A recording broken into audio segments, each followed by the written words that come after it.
Sapersi difendere ti rende sicuramente invincibile, però per vincere devi saper attaccare.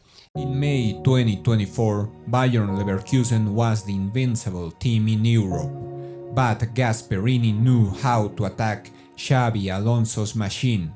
In the low build-up, Atalanta didn't try to play out from the back. Instead, they positioned all their players in 19 meters in the opponent's half to win the aerial duels and the second balls. The three center-backs were ready to protect them. When the center-backs had the ball, no one occupied the inside channels. Zappacosta and Ruggeri joined the strikers, forcing the Germans to defend with 5 at the back. At the same time, the midfielders helped the center-backs to make horizontal passes until one striker started his run to the free space. The times the wing-backs didn't move to the opponent's half, Bayern Leverkusen defended with 4 at the back and pressed with 6 players. Usually, Atalanta moved the ball to the sides to play long and tried to force the opponents to play poor passes.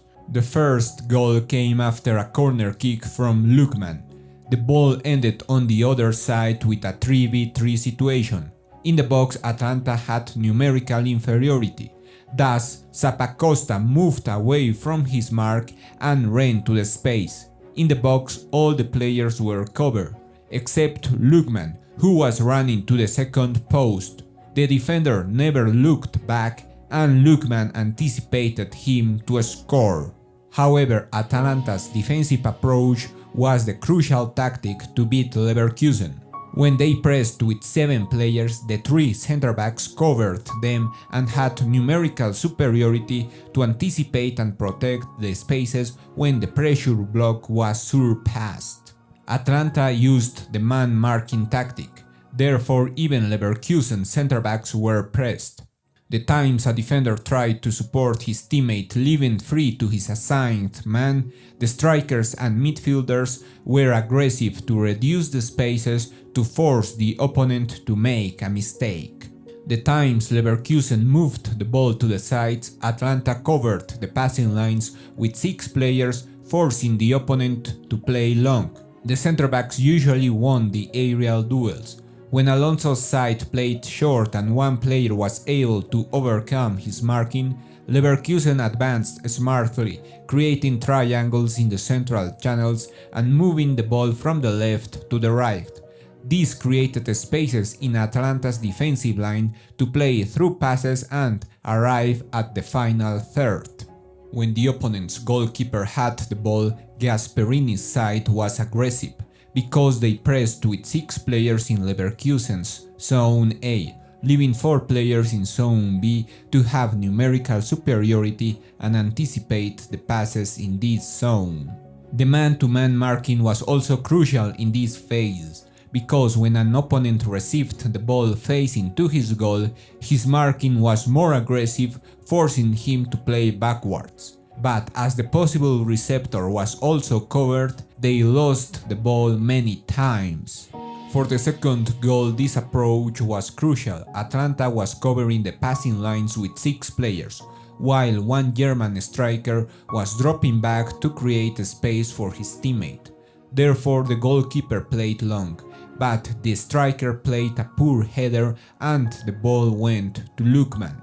When he had the ball, 2 players were close to him, but in a straight line, not in a diagonal line as they should to cover a possible dribble.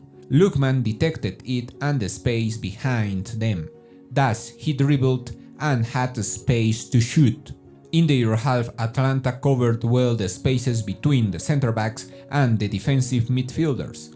Thus, when Leverkusen tried to play through the central channels, they were forced to play backward. The strikers pushed the opponents to drop back and tried to recover the ball. In the defensive transitions, they had 6 players behind the ball, since they dropped back quickly. The strikers were ready to cut the passes and start offensive transitions. Zappacosta and Ruggeri joined the strikers, therefore they arrived with 5 players to the final third. After the goal and in the second half, Atalanta built a wall to protect their box with even 10 players behind the ball. Leverkusen couldn't find any space because Atalanta covered every player. They were very solid off the ball because they protected with many players the zones closest to the ball. This allowed them to recover the ball. When Leverkusen tried to advance using spaces between the lines, the strikers were smart to have positional advantage to receive the ball.